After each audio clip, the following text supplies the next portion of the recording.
गलतियों 2:20। मुझे ये आयत पसंद है। मुझे याद है इसे पहली मर्तबा पढ़ने के बाद मैंने कहा था, मेरे खुदाया ये कितना खूबसूरत है। मैं मसीह के साथ मसलूब हुई।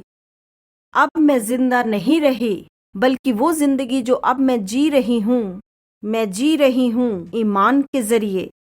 वो ईमान जो खुदा के बेटे पर है, जिसने मेरे लिए अपने आप को कुर्बान कर दिया। जरा गौर करें, मैं मसीह के साथ मसलूब हुआ। जो कुछ मुझ में था, मेरे कबूल करने से पेशतर मुझे मजीद फिक्र करने की जरूरत नहीं है। आपको फिक्र करने की जरूरत नहीं, क्योंकि जो जिंदगी आप अब गुजार रहे हैं, आप ईमान से जी रहे हैं।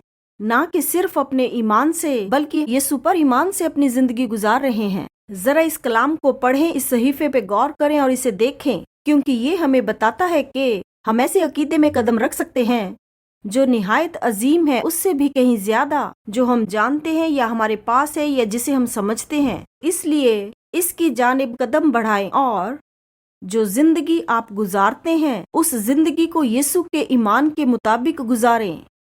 खुदावंद शुक्रगुजार है कि हम इस बात को समझें कि मैं यीशु के साथ मसलूब हुई। मैं वो पैगी नहीं हूँ जो जिंदा थी। वो जिंदगी जो मैं अब जीती हूँ, वो जिंदगी मैं यीशु पर ईमान से जीती हूँ। यीशु के ईमान के जरिए जो मेरे लिए कुर्बान हुआ, जिसने खुद को मेरे लिए दे दिया। क्या आप जानते हैं, हर वो शय मेरे लिए मयस्सर है। मेरे लिए सब कुछ दस्तयाब है।